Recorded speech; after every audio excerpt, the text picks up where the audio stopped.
Today's episode of the Bleav in Steelers podcast is brought to you by betonline.ag. Ike, we're into week 2 of the NFL regular season, and if you want to place a bet on the gridiron action, BetOnline is the place to do it. Hey, you got to bet online, especially if you're rooting for the Vegas Raiders, and that game on Monday night against the Baltimore Ravens was an instant classic. I'm so glad I put my money on BetOnline with the Raiders. We're going to talk plenty about that, Ike. Head to the website or use your mobile device to sign up today to receive your 100% welcome bonus. That's double your initial deposit just for signing up. Don't forget to use the promo code NFL100. BetOnline, your online sportsbook experts. Today's episode of the Bleav in Steelers podcast is also brought to you by Balance 7. And Ike, as a former professional athlete, you know all about the importance of replenishing and refueling after workouts, games, what have you. Balance 7 lets athletes do that all over the world. Man, I look at Balance 7 like I'm going to the gas station. Mark, you got to refuel that body regardless of what you're doing, whether you're just coming from a light jog or some heavy activity. Make sure y'all get that Balance 7 in your bloodline. And you can see how Balance 7 has helped. And right now you can go to balance7.com and use the promo code Bleav. That's BLEAV. And you'll get $10 off their 32-ounce bottle. The bottle lasts 11 days, which is the perfect amount of time to fuel the pH balancing drink. Go to work. Again, that's balance7.com and use the code Bleav, BLEAV, at checkout. All right, cue the music. It's time to start the show.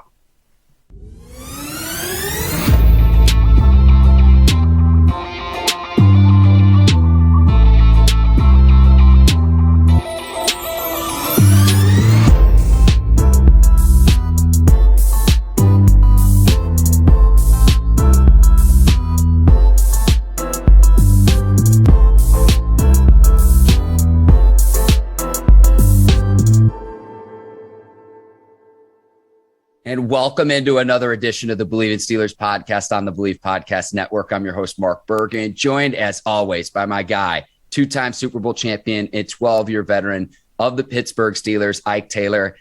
IT, it's Defensive Appreciation Week following a Week 1 win over Buffalo. I am fired up to talk with you today. Pittsburgh Steelers defense flying all around the field, and I want to get right into it. How are you doing this afternoon, my man? I'm really, really excited for today's show. Man, I'm doing good, Mark. Shout out to Sixburg. And damn, a good shout out to the Pittsburgh Steelers defense. Down 10-0 in Buffalo, coming back to win the ball game. We about to get into details now. Ike, you always talked about how your Steelers defense under Dick LeBeau didn't give up a blade of grass. And I thought we saw that fully on display on Sunday. And the defensive player who's highest paid in the NFL, TJ Watt, proves he's worth his investment with 2 sacks, a strip sack fumble. But really, it was Cam Heyward, who is the highest graded player on PFF. And so I want to start there from the defensive line standpoint. And the big takeaway I had, Ike, was this. It wasn't that those 2 guys got after the quarterback. It was that the Steelers got after Bills quarterback Josh Allen, who threw the ball 54 times in Sunday's game. And the Steelers only had to blitz him twice, and they still got after him. That's what I saw. What say you, Ike Taylor? It's a bend-don't-break defense. You throwing it 54 times, I expect for you to have over 300 yards. But at the same time, when it comes down to the red zone and I don't have to bring 5 guys, I can get there with 4, man, we cooking with gas, as Coach Tyler would say. Now, you talk about Cam Heyward. Now, Tua has been out for a while, but he's been in and out the lineup just throughout the course of his career due to injuries. You look at a new group with first it was Bud Dupree, then it was TJ Watt. Then you wind up getting rid of Bud Dupree. We're waiting on TJ Watt to get signed with this paper. He wind up getting this big cheese, and every penny that he got, he damn near deserved it. And we saw that on Monday. But getting back to Cam and his highest grade and what he is to that defense, you take Cam out of the equation, nobody ain't getting paid. So now I understand. They say the foundation of the defense is that D-line. And all we talk about is everybody else, but the guy we need to talk about consistently is Cam Heyward. He's there every day. He doesn't miss games. And we all know, if you didn't know, I'm letting y'all know right now, if Cam is not on that defensive line, the Pittsburgh Steelers is not winning too many games. 12 pressures, the most of any defensive lineman in the NFL in week one. The next interior lineman on that list only had 6. So he had twice as many. I thought perhaps it was his best game as a pro. And both he and Watt made it a long day for Buffalo Bills quarterback Josh Allen. And so to see Watt force a fumble, has a league high 18 forced fumbles since he was drafted by the Steelers in 2017. And this coming off the heels of his contract extension. They extended Hayward last offseason. They extend Watt on the eve of this season. And you're seeing the Steelers get the return on their investment in week one of the 2021 season. Yeah, we all know what TJ Watt was last year. TJ Watt been TJ Watt for the past, 2.5, 3 years. TJ Watt been making Pro Bowls, been selected all pros for the last 2 years, I think. TJ Watt, between him and Aaron Donald, when you want to talk about a defensive league MVP, he's coming up in every conversation, the past 3 years. So TJ Watt, again, deserved all that money. TJ Watt sitting out for the preseason, I knew it wouldn't have been an issue because all we've been talking about is how hard he's been working on the side, wait for him to get paid. But everybody been seeing him grind and see exactly why he's getting paid. He's showing them in person what he does in the offseason. So when he came on the field on Sunday, it was like, man, this is a whole new fresh battery. You know what I'm saying? And I'm thinking like TJ Watt, because he's a Pittsburgh Steeler, and he told his agent, man, this is exactly what I want. It's time for me to get back on the field. I'm about to sign on the dotted line. When you saw TJ on the field, man, you was like, okay, he's worth every penny. But TJ Watt is a Pittsburgh Steeler, point blank, period. That's just what he is. All he cares about is playing football and kicking ass. And you see that week in.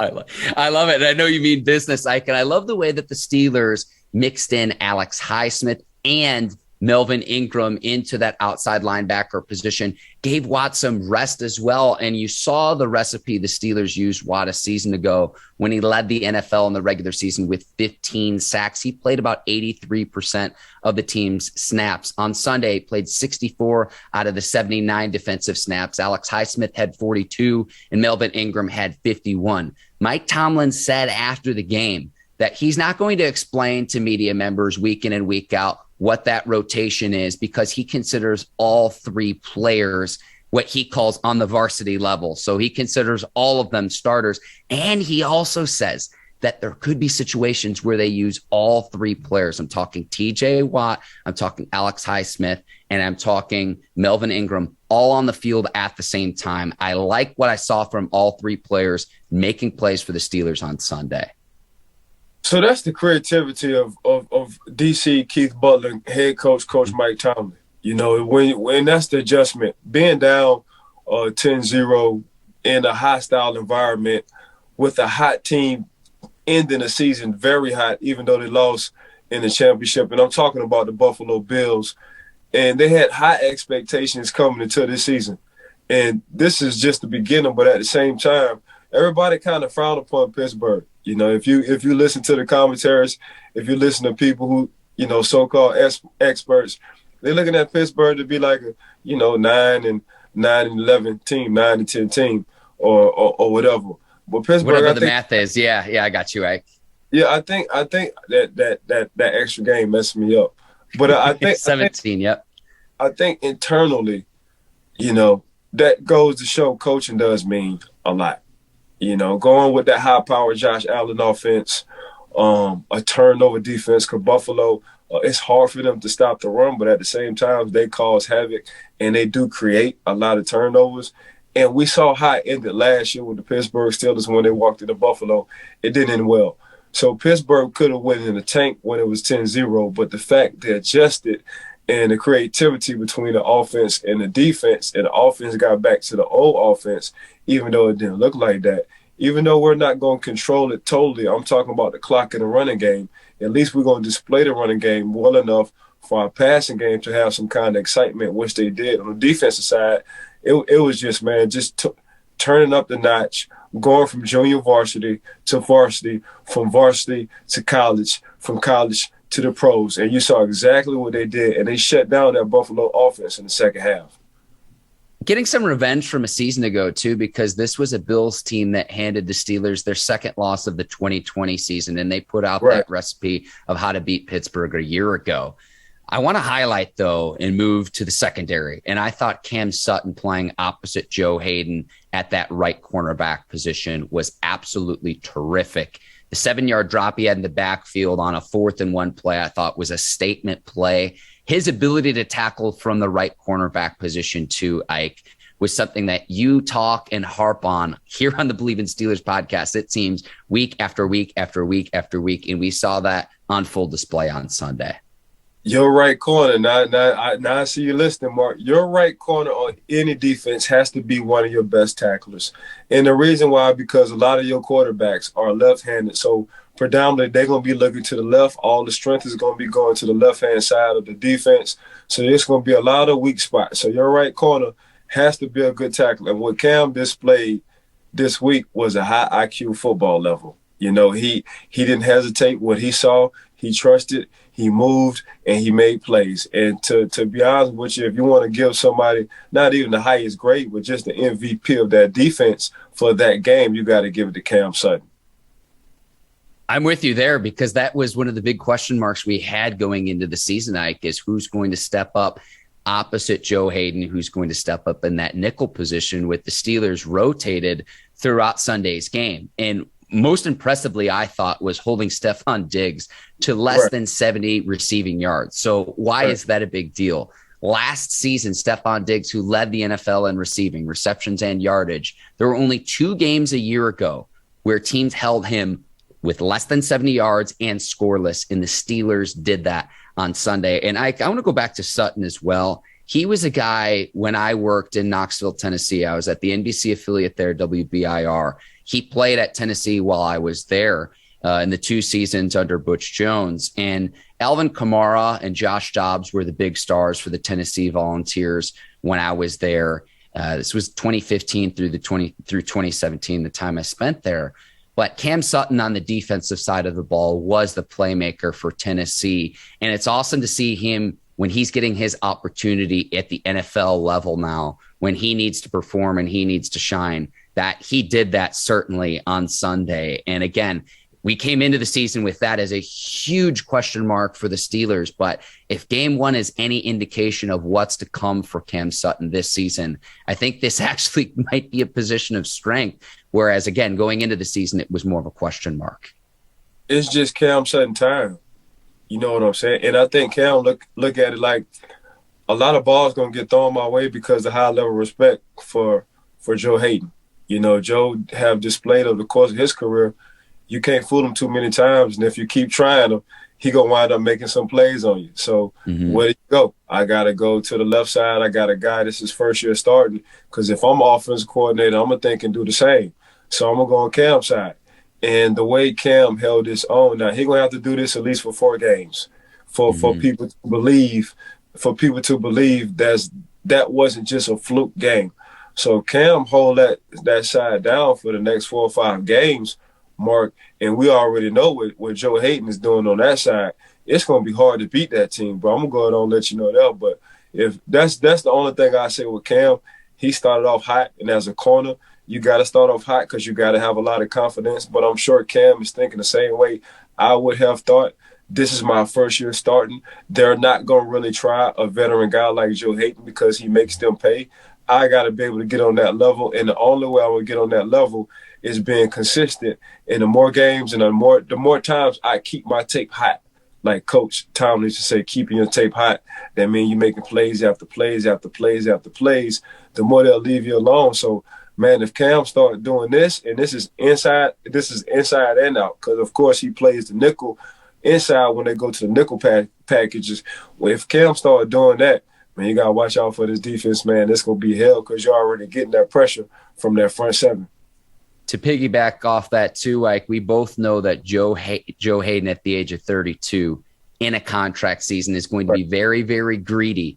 And I expect him to play at that Pro Bowl level, at that left cornerback position this season, because he's going to want to get that one last contract before he fades into the twilight of his career, before he gets into the back nine of his career. So we know he's going to be very, very opportunistic, and he's done that throughout the course of his career, reading right-handed quarterbacks from the left cornerback position.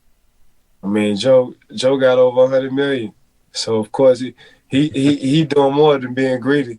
One, he want to win a championship. Two, he got a tapeworm in his stomach. All them damn contracts, he been getting all that good money. He been getting as well. So I'm just happy for Joe. But at the same time, man, Joe gonna feel the same way. Like, y'all ain't want to pay me my money. Of course, y'all know I want to end my career as a Pittsburgh Steeler because I love the city. So I'm gonna go on and do what I need to do, and him doing what he need to do is making plays, getting picks, especially in the postseason, because Pittsburgh will make the postseason. Getting them interceptions in the postseason, come back at 33, sign a 3-year deal. It's going to be 3 for 30, and we'll talk about this in the offseason next year, Mark. Psychic Ike is out on the pod yet again today here on the Bleav in Steelers podcast. Ike, what did you mean by the tapeworm? A tapeworm. So when you got a tapeworm in your stomach, that means your stomach is always empty, like you're never full. So that's how I'm looking at Joe Hayden, all his contracts. He done had contracts after contracts after contracts after contracts after contracts, and he can retire and live good for the rest of his life. But no, Joe want to get some more money, some more money, some more money, some more money, some more money. So that's what I call that tapeworm in your stomach. I got you, Ike. When I was watching the first half of the Bills game on Sunday, Ike, it was the tale of two halves. And initially, I'm taking notes and watching the game, and I'm like, oh, man, are we going to be talking Monday just about the struggles of the offense, not putting up any points in the first half? And then the switch flipped. And I understand part of this is the Steelers have a very young roster, playing several rookies on Sunday at many different key positions. Najee Harris at running back, Pat Freiermuth at tight end, Kendrick Green and Dan Moore along the offensive line, Norwood in the secondary, and Presley Harvin at the punter position. So part of it is that, but then a lot of the adjustments made at halftime too, and then the Steelers scored 20 straight points. But to me, I know, and we're going to talk about special teams play on the punt block and everything too, but the opening drive in the third quarter out of halftime, there was a key moment in the game, and I went back and watched some of the game in preparation for today's show, Ike. Is early on that drive, Kendrick Green got into a scuffle with one of the Bills' defensive linemen. And that, to me, set the tone right then and there, where it's like, we know that our performance isn't going to cut it in the first half, and we are going to do our best to impose our will on the Buffalo Bills defense. The Steelers go and score on 4 straight possessions. So it's like, okay, they didn't get touchdowns on all of those, but they finally started to move the ball in the second half.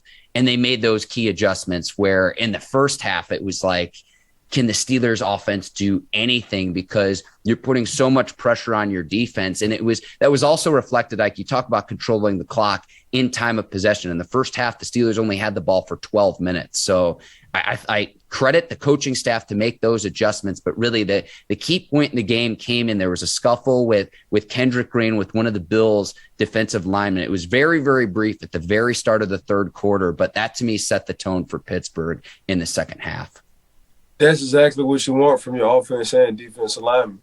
You want some bar fight, brawling kind of guys. That needs to be their mentality. Like, they not putting up with no mess. They got a low tolerance. They got high self-esteem. And they got a very short temper. That's what you need, guys. That's how I want guys to play in the trenches. Them the kind of guys I played with in the trenches when we was winning the Super Bowl. So, yeah, I do agree with you. That set the tone for the second half. Like, bro, I ain't to be messed with. You know, I want to use the other word, but I can't use the other word. So, but that corrals the whole team. The whole team feeds off of that kind of energy. So now it's like, man, you done mess with my brother, whether he's my young brother or my big brother, you done mess with somebody in the family. And like you said earlier, after that, the whole team just kind of took off from the offense and the defensive standpoint. Something I want to address too, Ike, is I really liked what I saw from the Steelers defense before we moved to special teams on the offensive side of the ball. Not quite ready to award the Steelers best defense in the NFL yet, but I really liked what I saw on Sunday. And if that is an indication of what Steelers defense shows up in the 2021 season, the offense just has to be like competent even for this to be a very good football team. Yeah, with that defense they top 15. You know, Pittsburgh, Pittsburgh offense getting the top 15. They got action, Mark. And what I want to see from the Pittsburgh Steelers defense is when they start meeting the Cleveland Browns, the LA Rams, these teams who like to hold the ball and put that thing on the ground, then I'll be able to tell what kind of defense we have. But until then, if everybody think they're going to pass on the Pittsburgh Steelers, they thinking wrong because they got too many guys who can get to the quarterback. In my mind, as a defensive coordinator, I want to see how we respond to a team who has a mean running game. So that's the attitude game I'm looking for. That's the Scobert who I got from Jacksonville. That's Devin Bush coming back. My linebackers on the inside who I got, who they want them kind of ball games. It's cool with the win and Buffalo games, but I'm sure them two guys sitting in the middle who I just mentioned, man, they want them low down, dirty, 10-7 kind of games. And I want to see when they play the Cleveland Browns and these teams who can actually run the ball, then I'll be able to put my opinion and see if they're the best defense in the NFL. But, of course, the Pittsburgh Steelers defense, they had a hell of a start, you know, coming back, holding their own against a high-power offense. But I would like to see them play a team who's more balanced, or a team who can pass and run a little bit more on the run side, because when you run the ball on somebody, basically you're telling me you can't stop me and I'm more of a man than you. So that's what I want to get to. So that's what I want to see, Mark, when it comes down to the Pittsburgh Steelers defense. Okay, we're going to move to special teams and offense, but first we're going to take a quick break to tell our listeners and viewers about a new presenting sponsor of the Bleav in Steelers podcast, and that is Play Action Pools. And Ike, our listeners and viewers will be able to play against us and other Bleav Podcast Network hosts in picking the 10 highest profile games between college football and the NFL week in and week out. And so we have a new contest our listeners can participate in to be able to interact with us. Man, that's what I love about Play Action, man. It just reminds me, you know, when you got a good game going on in the league and your running game is going so smooth, all because off of that play action, it opened up the pass game. So y'all might as well go to the play action, might as well go to the Play Action Pool and check them boys out. All right, so here's how it works. You sign up for our contest. It is Bleav, BLEAV, football pick'em at playactionpools.com. You get your picks in each week. Again, the 10 highest profile games between college and the NFL. Whoever gets the most picks correct each week will win a pair of electric sunglasses and a pair of DC shoes. Ike, I know you're the king of swag, so you know all about the having fancy shades.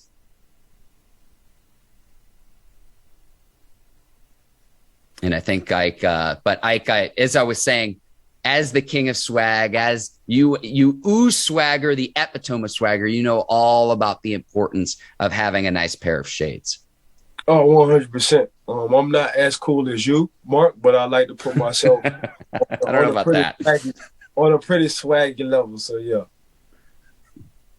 Again, go to playactionpools.com and sign up for a contest, Bleav Football Pick'em, to participate there. Ike, to special teams, did you have it on your bingo card? Ulysees Gilbert scoring a touchdown off a block punt by Miles Killebrew.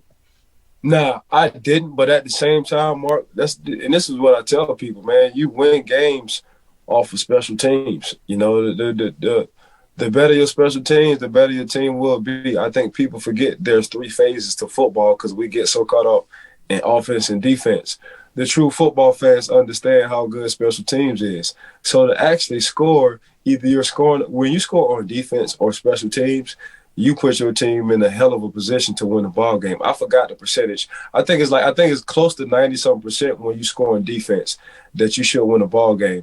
I'm sure that percentage is even higher when you do have a good defense, when you score on special teams. So the fact that the Pittsburgh Steelers not only did good on offense of adjusting coming back in the first to the second half, not only the defense turns it up like 8 notches and getting to the quarterback and creating turnovers and getting off on third downs in the second half, but goddamn, you got the special teams also scoring. So it's going to be hard to beat Pittsburgh if they can continue not only on offense and defense, but the special team side to score points or put teams in bad situations, but good situations for the Pittsburgh Steelers. And it started out a little shaky, allowing a 75-yard kickoff return to start the game.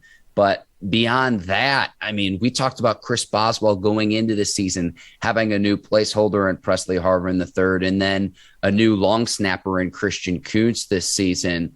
And he went 5 of 5. So he hit all 3 of his field goals and hit 2 extra points in the game. The epitome of consistency, one of the most accurate kickers in the NFL. And then this was really a theme throughout the weekend too, Ike, because I know you watched that Browns-Chiefs game, and the botched punt by Cleveland really cost them and allowed Kansas City to come back in that game. So the importance of special teams on full display this weekend in the opening weekend of the NFL.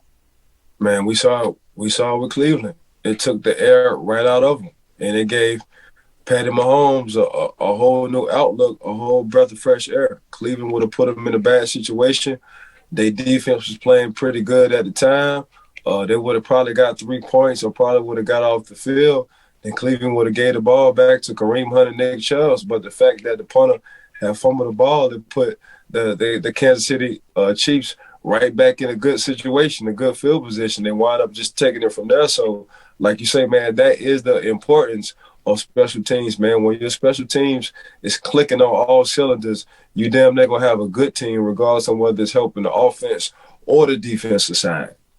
All right, Ike, I want to move to the offensive side of the ball, and I thought there were some struggles. Again, this comes with the understanding that you're starting 2 rookies along your offensive line. So I want to start there, and the need to get Zach Banner back healthy. I read a report that the plan is to get him back in week 4 against the Green Bay Packers. So the sooner they can get him back. He was a guy who was a starter a year ago, but had a knee injury, forced him to miss the rest of the season. Right. I think the better for this line. A few other takeaways I had, too. I know Najee Harris played in all 58 offensive snaps. I don't think that's ideal, but Mike Tomlin says, he's a highly conditioned guy. He's coming in fresh as a rookie.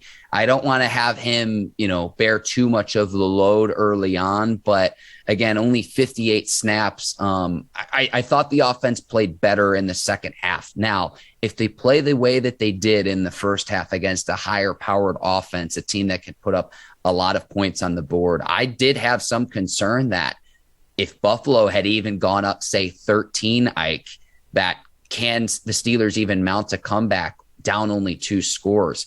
That was a little bit of my nervousness, but they did make adjustments in the second half. And you saw when Big Ben had time to throw what he could do throwing downfield to his receivers, because that receiving core made plays in the second half. Yeah, I'm not too concerned on the offensive line. I mean, just because they're rookies, I expect to struggle a little bit, but I expect to struggle on the go. When I look at the offensive line and when I look at a team, they probably have the closest bond other than the secondary guys, because it's a lot, and you need that bond because y'all guys got to be on the same page. Y'all guys, meaning offensive line guys, got to be on the same page all the time. They got to communicate all the time. The same thing in the secondary.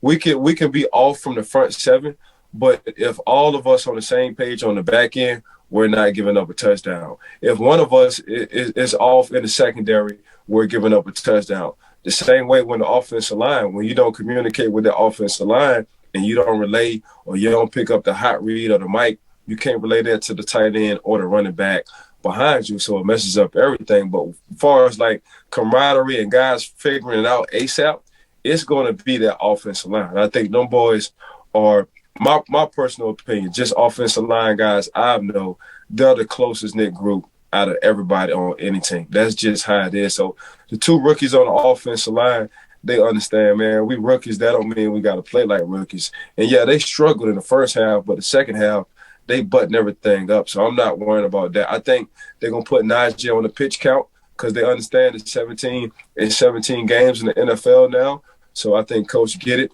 He's not going to be stubborn and be like, man, even though we have a workhorse, we're going to run him in the ground. They're going to mix him and McFarland in and out for a little change up, whoever they play or whatever the situation is in the game. But I think that's very smart. I think it's very smart for a rookie like Najee and the load you want him to have at the end of the season. I think Pittsburgh is looking at, November, December football when guys don't want to hit the young man because it's cold and he's coming downhill, and now he's clicking with the offensive line because he's in the rhythm. So they're going to pitch count him to November, December, my personal opinion, Mark. I'm with you there, Ike. I know you want to give credit to the dually trucks and the guys doing the grunt work on the interior. I want to give praise to the Cadillacs and the Ferraris and the Maseratis on the outside. Two incredible catches that were on SportsCenter top 10. Deontay Johnson's touchdown catch in the corner. The concentration was incredible. And how about that leaping grab that Chase Claypool in year 2 had over what's my guy from Buffalo? The Bill, was it Tre'Davious White, a leaping grab?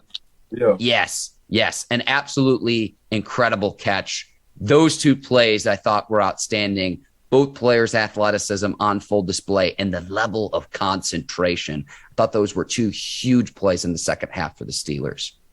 Yeah, I mean it too. You got a Cadillac CTS that got a V12 engine, and I'm talking about Chase Claypool, and you got a Ferrari who can ski skirt, and I'm talking about Deontay Johnson. And I look at Deontay as like a very electric kind of playmaker for the Pittsburgh Steelers. We all know what Chase can do, and Chase can catch a slant. He can take it to the crib because he can take the punishment. I think people forget how big Chase Claypool is. He's 6'4.5", almost 6'5". That's a big guy. He just so happened to be very athletic, and he can move. So when I look at Chase, man, I look at Chase like, regardless on the situation, 7 will throw the ball up to Chase because he feel like he coming down with the ball. If 7 is in the red zone, and he feel like he got a better option with Deontay on the weak side, because you got to be a good tackler on the right side of that defense, any defense. But it's a gift and a curse. The coverage skills kind of go down a little bit. So you got a guy who's electric like a Deontay Johnson. I'm sure he have a lot to prove off of the drops he had last year. So you already know it's on his mind coming this year. Every ball that comes his way, he's going to be looking to catch all of them. So, and you got Chase. He understands his rookie year is over. He's matured as a professional. It's his first time in this offense, but the second year with Big Ben. So these guys just coming off a good, okay years last year, but now they got a full steam ahead. There was no COVID this year. Everybody got an opportunity to go through mini camp, training camp, et cetera, et cetera. So the bonding and the timing was everything this year. And we're going to start to see this with the young wide receivers from the Pittsburgh Steelers and a great relationship they have now on and off the field with 7. Hang on a second, Ike. I'm going to go full Yinzer here. Chase Claypool's 11 touchdowns tying a Steelers rookie record is just an okay year. If that's an okay year, the ceiling on him as a wide receiver in year 2 is going to be immense. I'm proud of you, though, Ike, because this is now, I Bleav, like our 95th episode. We're approaching 100. I'm saying the okay year for me is like the MEs, the mental errors. His physical attributes, he can get, if he get 10 touchdowns for the rest of his career, man, he going to the Hall of Fame. But for me, it's like the more mental errors, him not being on the same page as 7 all the time. I think now because, COVID is not such a big issue because you have to be vaccinated now, and it's a high percentage of the Pittsburgh Steelers guys who are vaccinated. Now they can really, get that bonding time, and that bonding time is more in the offseason with the one-on-ones and between him and the wide receiver, between Big Ben and the wide receiver crew. Them boys has been spending a lot of time together. So that's just how I look at it. And what I want to say about Chase balled out last year with 11 TDs, but I'm talking about more of the mental part of the game. I'm proud of you, though, Ike, because we're approaching 100 episodes now. You finally referred to Big Ben as 7 without explaining that you're talking about Ben Roethlisberger. If people are still watching and listening to this show, you should know whenever my guy, Ike Taylor, says 7, he's either talking about a touchdown or more often than not talking about Big Ben at the quarterback position. I'm proud of you, Ike. Hey, you so tuned in. I mess with you, Mark. I appreciate you for understanding me. Week 1 overreactions outside of the Buffalo-Pittsburgh game, Ike. And I'm going to open up here. The NFC North, all 4 teams are 0-1 entering week 2 of the season. My overreaction is this. The NFC North is the new NFC East, the worst division in football. We don't know what the heck's going on with Green Bay and Aaron Rodgers. They'll probably regroup after getting absolutely spanked by the Saints in week 1. Kirk Cousins, the Vikings, do I need to elaborate? The Bears and their struggles with their quarterback dilemma, and then the Lions with Dan Campbell, Jared Goff, what have you. The reason why this fares well for the Steelers, though, is the Steelers play the NFC North in the 2021 season. So that's my big overreaction in week 1, is that the NFC North might be the worst division in football, might be what we saw as the weakest division a year ago was the NFC East. NFC North is the new NFC East. What say you, Ike Taylor, week 1 overreactions of everything you saw in the opening week of the NFL? Yeah, so I'm checking mine right now. I'm checking the NFC North, and this is what I'm talking about, the Pittsburgh Steelers defense in the run game. You know, Vikings gonna come in with Dalvin Cook and try to pound you and get a little play action pass with Justin Jefferson, former All-Pro rookie guy. You look at the Lions. The Lions didn't do bad rushing the ball either. You know, they wound up just losing the game. They was on their way back. They just ran out of time with the Detroit Lions. Then you look at the Bears. If you watch that Monday night against the LA Rams, man, if they just could have stuck, if they ran out of time too. It was a few plays. They ran out of time. But you want to talk about having a mean running game. The Bears got a mean running game as well. The only team who really don't have a good running game right now, I would say, is the Packers. So when I'm looking at this NFC North, yeah, it's all of them are 0-1 in their division. But how I'm looking at it from a defensive coordinator standpoint, I got the Bears, the Lions, and the Vikings. And what I know, if anything, what they want to do and establish, they're going to try to establish that run. So now as a DC, I need to see where my guys at when it come down to that running game. Because when you're trying to establish the run, you're trying to establish the clock. And when you're trying to establish the clock, man, that's a recipe for a disaster for defenses. So, yeah, I get it. It's still early. It's just one game. But how I'm looking at it, what we talked about earlier in our show, Mark, is Pittsburgh still the best defense? Right now, they got an opportunity to be. But when you playing the Vikings, you know they're going to run it. When you playing the Lions, you know they're going to run it. When you playing the Bears, you know they're going to run it. The Packers, I think they just going to leave it up to Aaron Rodgers and let him do what he do. So, yeah, I want to see exactly – you know, how this unfolds at the end of the year, how the Pittsburgh Steelers in a rush defense do against the NFC North. My bad. No, you're good, Ike. You're making the Chicago followership we have, because that's where I'm from, Ike, a lot better, considering Montgomery did have 100 yards against a Rams defense that didn't allow one a season ago.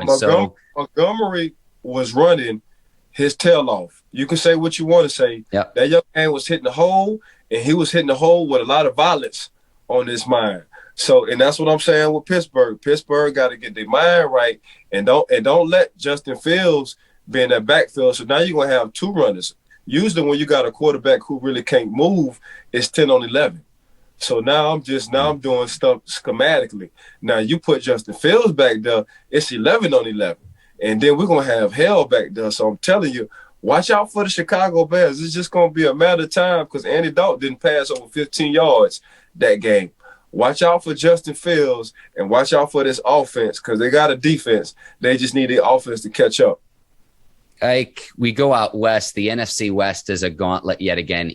All 4 teams start out 1-0. And it's always dangerous doing live math here on the Bleav in Steelers podcast. But Chandler Jones right now, after week 1, getting 5 sacks, is due for an 85-sack season. He was incredible in week 1, and the Cardinals absolutely destroyed the Tennessee Titans in week 1. But the NFC West is a gauntlet yet again, something we saw. It's been a common theme the last few years. I think that could be a division where you have 3 playoff teams yet again. We'll see how that shakes out. But the 49ers are going to be back too, because they were decimated by injuries. They hung on to win against Detroit, but I thought the West looked awfully good in week 1. Yeah, I'm looking at the West in the standings, and I'm looking at the points allowed. So the Rams only gave up 14. The Cardinals only gave up 13. The Seahawks only gave up 16. So if I'm the 49ers and I pride my hat on a good running game and a real nice defense, man, I'm looking at this division, all us putting on points, but 4 out of 3 out of 4 teams, the San Francisco 49ers, they're not looking too well on that defense. So they got to tighten up on that defense because these guys just giving up 16 points, and that was the Seattle Seahawks. So, and then you look at, okay, I look at the quarterback situation. Who's the worst quarterback in this NFC West? I'd have to think about that. That's an excellent question, because I mean, Russell Wilson, I'd imagine, is going to be at the top. Kyler Murray looked really good. What's he in year 3 now? So I'd start with Russell at the top. Okay. Here's the thing, too. I know everyone's not high on Jimmy G, but he's at least been to a Super Bowl before, right? Like, do I think Jimmy G's So who you taking, Matthew? So I'm looking at. I answer the question. I think I would go Russell Wilson, Stafford. It's Al, like 3A, 3B, Kyler, and then Jimmy G, I guess. But it's like, and that's what I'm saying. Like, if you're gonna start your franchise, Mark, from the NFC West, who are you drafting last? You drafting Jimmy G last. Yeah. And that's what I'm saying. Like, Chicago, this gonna be. And I agree with you. Three teams coming out of this division. And right now, and how I'm looking at it, how we just broke it down. Who are you drafting the quarterback wise? If you're gonna start off a franchise from the NFC West, and you saying Jimmy Garoppolo, you're gonna draft last. Well, this is a tough division. This gonna be Well, not just that, but I know Trey Lance got in on the mix and had a touchdown pass too. So say they bring him in, I don't know, mid-season, whenever he's ready. It might not be till 2022. We don't know. But how could that change that division as well if Trey Lance comes in and has success around a team where you've got a lot of talent around him too, Ike? So, if we ask that question again, say midway through the season, are we having a different conversation given what Trey Lance brings to the table? Or if Jimmy G can hold him off and return to form? Again, this was a quarterback who was in the Super Bowl just, 2 years ago? Yeah, but this is a business decision. I think this is a business decision, and they just letting Jimmy G start. But if you just ask the guys who actually play with Jimmy G or Trey Lance, they would rather Trey Lance start. He just got that it factor. Same thing in Chicago. It's a business decision to let Andy Dalton start. If you ask the players who they want to start, they would say Justin Fields. That's just how it is. You can tell by the body language of the team when these guys come onto the field. Them two guys, Trey Lance and Justin Fields, they just got the it factor. Well, you always say the sideline tells the story, Ike. And with those 2 touchdown plays, Fields had a running touchdown, and then Lance had a throwing touchdown. Watch the reaction of the teammates. You always say the sideline tells the story, Ike, and that the body language tells you everything you need to know. Yes, 100%. Ike, ahead of Sunday, week 2, the Raiders come into Pittsburgh, into Heinz Field to take on the Steelers, 1 p.m. Eastern time kickoff. First time Heinz Field's going to have fans since the 2019 season. I can't wait to see all the fans waving the terrible towels on Sunday. The return of fans is going to be fantastic. I cannot wait. Yeah, Pittsburgh Steelers going to go out and tell the Raiders, man, y'all shouldn't even came out on the East Coast. I think the Pittsburgh Steelers going to give them a good old-fashioned butt whooping. My personal opinion. Wow. And that's how I feel. I think emotionally, that was a very tough game against the Baltimore Ravens, emotionally and physically, you also say. But against the Pittsburgh Steelers on the offensive side, you got a team who's balanced. I look at the Ravens, it's a lot on Lamar. I think they asked Lamar to do a whole lot. Pittsburgh Steelers, they finally got the tight end and Fairmouth, a young stud, and he's going to be real good real soon. Then you got Najee, another stud in the backfield. Then you got Seven, and he got all these disposable weapons on the outside. So I think it's going to be tough. And we ain't even talking about that defense and what the heck they done did to the Buffalo Bills with this high-power offense. So, man, I think Pittsburgh on this one for the home opener, and I will be there. I think they're going to give the Ravens a good old-fashioned butt whooping. And before that game, I got to make sure I go to Bet Online and play action, and I need to refuel myself with pH 7 because I know I'm going to be dehydrated, screaming and yelling at the stadium. This is incredible. Like, this is incredible. The way you were able to bring everything together is absolutely incredible. I've got the Steelers winning. I don't have them covering. I've got the Raiders covering what is now a 5.5-point spread. Steelers are favored at home, but my final score prediction, I got the Steelers 27, Raiders 24. I do think they win at home. Do you have a score prediction, Ike, for Sunday's game? Again, Steelers favored by 5.5 now. 28-17. Okay. You heard again. I mean, I can't wait to watch, and there's going to be a lot to break down on next week's show, Ike, because you've got the matchup of Raiders rookie Alex Leatherwood going up against TJ Watt, the fans back at Heinz Field. Hey, Alex Leatherwood didn't do bad either, other than that 5-yard penalty during crunch time on the goal line when he went off sides. Other than that, he played his butt off. And we talked about him on our show when it came down to the offensive lineman. People need to go back and start paying attention in the offseason when it comes to this draft and who we talk about. He was one of the guys that we did talk about on this show, Mark. One of 6 Alabama first-round draft picks, Ike. And yes. Mike Tomlin spoke highly of him this week during his media availability, too. So I wonder if he would have been there at 24 when the Steelers have picked him. Yeah. That means he was on the radar. If Coach T get to talking about players and they're not on his team, that means it was on our radar. You just wasn't there late enough for our draft pick. There you go. Can Derek Carr continue his week 1 success because he had the walk-off touchdown pass? Can you stop Josh Jacobs in the backfield? Darren Waller, one of the best tight ends in the NFL. And then you've got edge rushers, Max Crosby, Yannick Ngakoue, Carl Nassib as well, coming off the edge from a defensive standpoint for the Las Vegas Raiders. It's still weird for me to say Las Vegas Raiders just because I grew up with the Oakland Raiders for so many years, Ike. But I will say this before we sign off here, just a few more things to get to before we do. But Sunday's win against Buffalo is a good omen for the Steelers, and here's why. Under Mike Tomlin, when the Steelers have made the playoffs, they've made the playoffs 7 out of 8 seasons when they win in week 1. So again, you've got the Steelers covering on Sunday. I've got them winning, but I've got the Raiders covering the spread. 2 things really quickly before we sign off here, Ike. Saw that Mac Brown had a met up with Steelers GM Kevin Colbert, North Carolina, Sam Howell, the quarterback for the Tar Heels, potential Steelers quarterback of the future. So I know I tagged you in Twitter if you saw that. Kevin Colbert, like you say, he's a slick son of a gun. That ain't nothing but smoke and mirrors. They just throwing that out there. They know exactly what they're doing. They ain't fooling nobody. I've been knowing the Pittsburgh Steelers long enough.